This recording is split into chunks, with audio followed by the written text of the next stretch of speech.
SBCA क्या है? ये सिंध बिल्डिंग कंट्रोल अथॉरिटी कम और सिस्टम बिल्डिंग कंट्रोल अथॉरिटी जो है वो ज़्यादा बन गया। तो नज़र तो ये आ रहा है कंट्रोल नहीं बल्कि तो आउट ऑफ कंट्रोल कर रहा है। 100% में से 90-95% इमारतें जो है वो गैर कानूनी होंगी। इदारा है, सिस्टम है, किस तरीके से चल रहा है ये? लोग मस्जिद का नक्शा प्रूफ कराने के पैसे देते हैं भाई। कोई वजीर जो यहाँ से मुंतखब है पीपल्स पार्टी का वो चले वो कहे मेरा इलाका साफ है, मॉडल इलाका है, हम आपको बताएंगे वहाँ कहाँ गैर कानूनी तामीर। अपनी खूबसूरती की वजह से उरूसुल बिलाद यानी कि शहरों की दुल्हन का लक़ब पाने वाला शहर कराची बर्क रफ्तारी से कंक्रीट का जंगल बन चुका है, जिसमें तामीरात के दौरान ना ही मेयार देखा गया और ना ही कानून की पासदारी करवाई गई। जबकि एक इदारा है जो कि कंट्रोल कर सकता है और कवानीन भी हैं, लेकिन जितनी बर्क रफ्तारी से तामीरात का आगाज़ हुआ उतनी ही बर्क रफ्तारी से उस इदारे ने अपनी हैसियत और रेट खो दी। मैं बात कर रहा हूँ SBCA यानी कि सिंध बिल्डिंग कंट्रोल अथॉरिटी की। इससे जुड़े बहुत से सवालात हैं, उसके जवाबात आज हासिल करेंगे सीनियर रिपोर्टर सलेमान सादात खान से। सलेमान भाई, पहले तो बहुत शुक्रिया टाइम देने के लिए। SBCA क्या है, कोई कानूनी हैसियत है इसकी?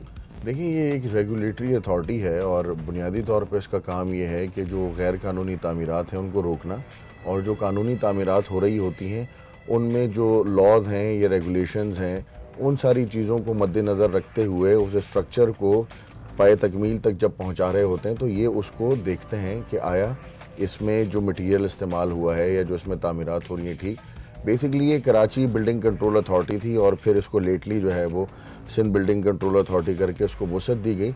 लेकिन जिस तरह से उसको वसअत दी गई उसी तरह से जो है वो गैर कानूनी तामीरात को भी वसअत मिली, और ना सिर्फ ये कराची से निकलते हुए सिंध के दीगर शहरों तक ये फैला, और अब ये सिंध बिल्डिंग कंट्रोल अथॉरिटी कम और सिस्टम बिल्डिंग कंट्रोल अथॉरिटी जो है वो ज़्यादा बन गया है। अच्छा, जिस तरह आपने बात की है इसका काम है तामीरात पर कंट्रोल करना और कवानीन पर अमल दरामद करवाना, लेकिन हमने देखा कि गुज़िश्ता 5 सालों में जो गैर सरकारी अदाद-ओ-शुमार सामने आए वो काफ़ी भयानक है कि 1 लाख तामीरात हुई हैं जिनमें से 85,000 गैर कानूनी हैं। तो नज़र तो ये आ रहा है कंट्रोल नहीं बल्कि तो आउट ऑफ कंट्रोल कर रहा है। क्या हुआ ऐसा कि जो तामीरात हुई और किसी ने देखा नहीं? देखिए, सबसे पहले मैं आपको बताऊं कि पाकिस्तान में जो सबसे बूमिंग इंडस्ट्री माजी में रही है वो रियल स्टेट रही है, और रियल स्टेट से जुड़ा हर आदमी, खा वो पढ़ा लिखा हो ना हो, उसे पता है कि मैं 10 लाख का प्लॉट लूँगा और वो 5 से 10 साल बाद अगर डबल नहीं तो कम से कम निस्फ हो जाएगा। तो 50% जो है वो ग्रोथ अगर आप उसको 1 साल पर डिवाइड करते हैं तो इतनी ग्रोथ किसी और इंडस्ट्री में घर बैठे नहीं मिलती। फिर जिनके पास प्लॉट थे उनके साथ लोग मिलते गए कि लाओ अपना प्लॉट दो, हम उस पर घर तामीर करते हैं। तो उस तरह जो है वो तामीरात होती गई। फिर माजी में किसी एक मेयर ने जो है वो जो रेजिडेंशियल कोई 30 से ज़ायद जो है वो सड़कें थी अहम, जिसमें शारा कायदीन से लेकर और दीगर थी, उनको रेजिडेंशियल से कमर्शियल कर दिया। और जब वो फिर कमर्शियल हो गई तो वो उस रेजिडेंशियल को जहाँ पर 5 लोगों ने रहना था 500 लोगों के लिए कन्वर्ट कर दिया गया। जब उस पर 20-20, 40-40 मंजिला इमारतें हुई तो यकीनी तौर पे उन अफसरान की भी लालच जागी। तो इस तरह से उनका भी जो है वो खून लगता गया पैसों की शक्ल में, और देखते देखते जो है जब जहाँ ये सनत ने वसअत पाई उस तरह उन अफसरान ने वसअत पाई। फिर उसमें एक सिस्टम बनता गया। अभी हाल ही में मौजूदा चीफ मिनिस्टर ने एक कमेटी उनकी होती है इंस्पेक्शन कमेटी, उसने 4 दफ़ा रिपोर्ट दी कि भाई एक सिस्टम चल रहा है, पट्टा सिस्टम चल रहा है, यहाँ पर पैसे लेकर गैर कानूनी तामीरात हों। जिस तरह आपने बताया कि गैर कानूनी अदाद-ओ-शुमार है कि 1 लाख बिल्डिंगें बनी तो 85% जो है, मैं समझता हूँ 85 नहीं, उस 100% में से 90-95% इमारतें जो है वो गैर कानूनी होंगी।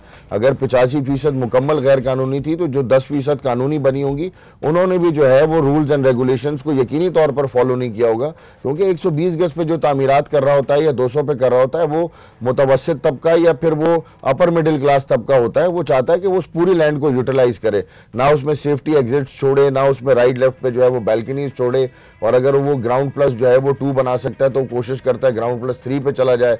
तो इसमें मैं सिर्फ इनको मुर्द इल्ज़ाम नहीं ठहराता कि जो अफसरान है जिनका काम है, शहरियों की लालच, बिल्डर्स की लालच भी जो है इस कराची को या इस पूरे जो है वो सूबे में जितने भी शहर हैं उन सब को तबाह करने में जो है, अगर हम समझते हैं कि 60% 65% उनका है तो आप जैसे मुझ जैसे शहरी भी जो है उसमें इन्वॉल्व है। अच्छा, जिस तरह आपने गैर कानूनी का लफ्ज़ बार बार लिया, तो गैर कानूनी तामीरात SBCA का जब हम किसी से सुनते हैं तो वो कहते हैं गैर कानूनी तामीरात, जिस तरह आपने जिक्र भी किया कि इदारा बिल्कुल ही जो इदारा जाती कार्रवाइयाँ होती हैं या उसके अलावा जो कवायद और ज़वाबित होते हैं उस पर अमल दरामद नहीं करवाता। और आला अदलिया की जानिब से 2023 दिसंबर में भी इसको सिंध का सबसे करप्ट तरीन इदारा बताया गया था। और क्योंकि जिस तरह आपने बात की कि 1 मंजिल 2 मंजिल 6 मंजिला तक इमारत बन जाती है, और कहा जाता है, अक्सर हम सुनते हैं कि कराची के फ़लाँ इलाके में एक ड्राइव चल रही है, डेमोलिशन ड्राइव चल रही है, और कुछ अर्से बाद देखा जाता है कि नई शक्ल में 1 मंजिल और इमारत बढ़ जाती है। डेमोलिशन डिपार्टमेंट, क्या ऐसा लगता है कि इन तमीरात में सबसे अहम किरदार उसका है? देखिए, मैं आपको एक बात बताऊं, आप माजी में पीछे चले जाएं, साल 2 साल 5 साल 10 साल, जिसको नोटिस सर्व हुआ है ना, वो सारी बिल्डिंगें नोट लेकर वापस बन गई हैं। ऐसे ही कोई एक बिल्डिंग मुझे बताइएगा जो इबरत का निशान बनी हो, कोई बिल्डिंग इबरत का निशान। नोटिस का मतलब ये कि नोट आने हैं वहाँ से। अच्छा, ठीक है। फिर बुनियादी तौर पर आप कहते हैं गैर कानूनी तामीरात क्या होती है। आप समझें कि लेट से 1 गज से लेकर और 399 स्क्वायर यार्ड्स तक अगर रेजिडेंशियल प्लॉट है तो वो ग्राउंड +2 जा सकता है। फिर अगर वो रेजिडेंशियल 400 गज से लेट से वो 10,000 गज भी है तो ग्राउंड +1 जा सकता है। आप मेरे साथ चलें, अभी हम प्रोग्राम कर रहे हैं, आज की तारीख लेते हैं, यहाँ से जाते हैं। जो ये दावा करे कि ये सब झूठ कह रहे हैं, क्योंकि सबसे आसान सहाफ़ी पर इल्ज़ाम लगता है कि ये झूठ कह रहा है। बिल्कुल ऐसे ही है कि जी, ठीक है, जो कह रहा है ये झूठ कह रहा है, उस आदमी को कहें हमारे साथ चलें। शहर का जो इलाका वो चुनना चाहे, वज़ीर बल्दियात अपना इलाका चुन लें जहाँ से वो इलेक्ट हुए हैं। वज़ीर बल्दियात के भाई जो टाउन चेयरमैन है वो अपना इलाका चुन लें। कोई वज़ीर जो यहाँ से मुंतखब है पीपल्स पार्टी का, वो चले, वो कहे मेरा इलाका साफ़ है, मॉडल इलाका है, हम आपको बताएंगे वहाँ कहाँ गैर कानूनी तामीर। और ऐसा नहीं है कि इसमें इन्वॉल्वमेंट नहीं है। इसमें अगर जहाँ कहीं कोई माशरे के सियासी लोग इन्वॉल्व हैं, वहीं पर यहाँ पुलिस की सरपरस्ती होती है, वहीं पर सहाफ़ियों में भी जो काली भेड़ें हैं उनकी सरपरस्ती होती है।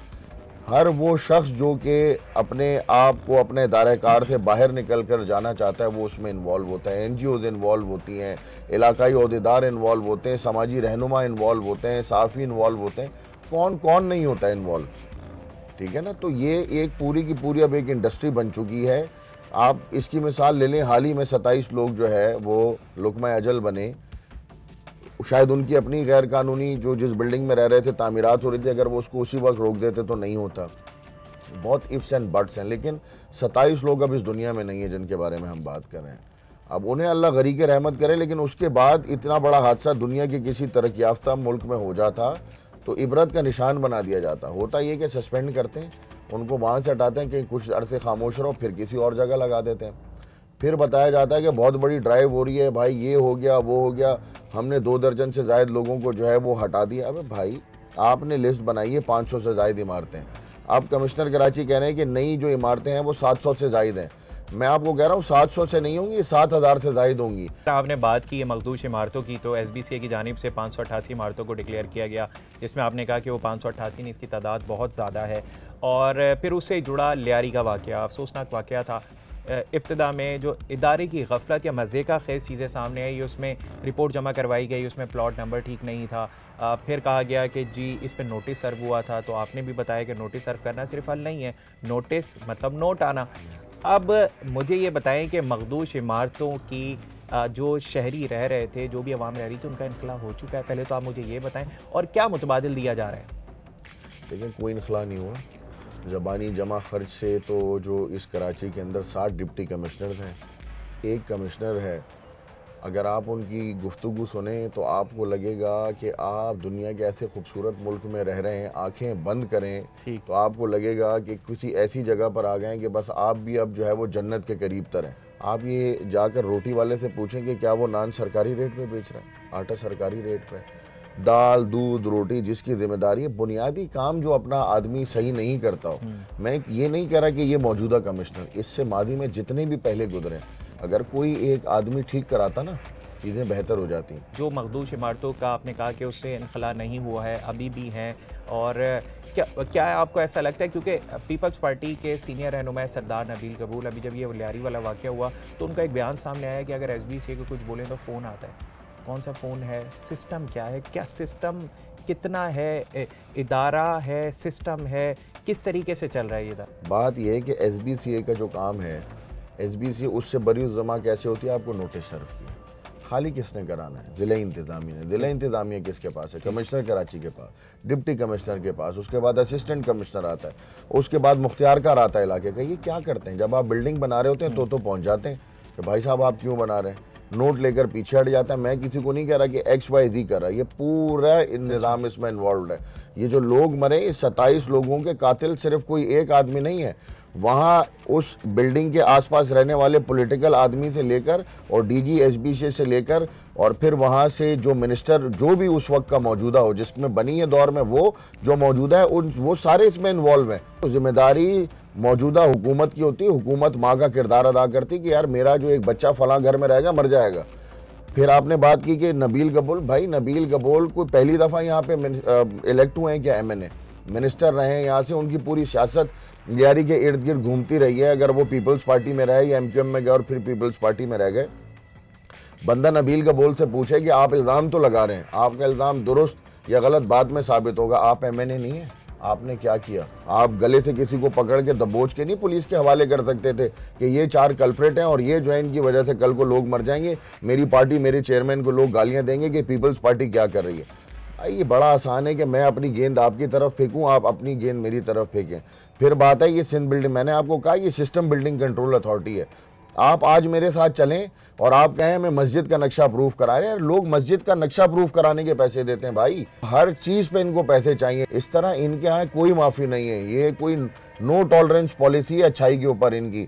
ये हर मजहबी जगह से लेकर रिहायशी सी जगह से लेकर कमर्शियल जगह हो, कोई भी जगह हो जहाँ तामीरात हैं वहाँ पैसा इन्वॉल्व है। मैं भी घर बनाऊंगा ना कहीं तो यकीनी तौर पर या तो पैसे दूंगा या ताल्लुक लगाऊंगा, डिस्काउंट मिल जाएगा।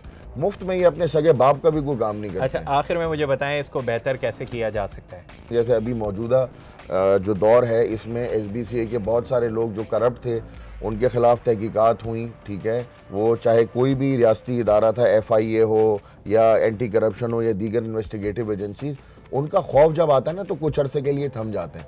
अगर ये खौफ मुसलसल रहे ना तो चीज़ें काफ़ी बेहतर हों। फिर जो लोग इसके जिनके अंडर ही आता है, आप गवर्नमेंट से शुरू करें, मिनिस्टर पे हैं, मिनिस्टर से शुरू हो DG पे हैं, DG से शुरू हो हर डिस्ट्रिक्ट के डायरेक्टर पे हैं, उनको आपने मेक श्योर करना है कि वो गलत काम ना करें। एक बहुत इम्पॉसिबल सी सिचुएशन और बहुत आइडियल किस्म की मैं आपको सिचुएशन कह रहा हूँ, लेकिन बंदा ये कह तो सकता है ना कि भाई दुनिया के दीगर ममालिक में हो रहा है, हमारे पड़ोस के ममालिक में हो रहा है, ऐसी कौन सी हमारे अंदर खामियाँ आ गई हैं कि भाई ये नहीं हो रहा। ये चीज़ें इंप्लीमेंट करनी पड़ेंगी, आपको डंडा उठाना पड़ेगा। एक दफ़ा माफ़ी का ऐलान करें, उसके बाद कहें आज के बाद बिल्डिंग बनी तुम जिम्मेदार हो, लटका देंगे बीच चौक पे। एक बार करके तो देखें। तबाहल 20 साल जंग में रहने वाला अफगानिस्तान जो है, वहाँ पर गैर कानूनी तामीरात नहीं हो पाती।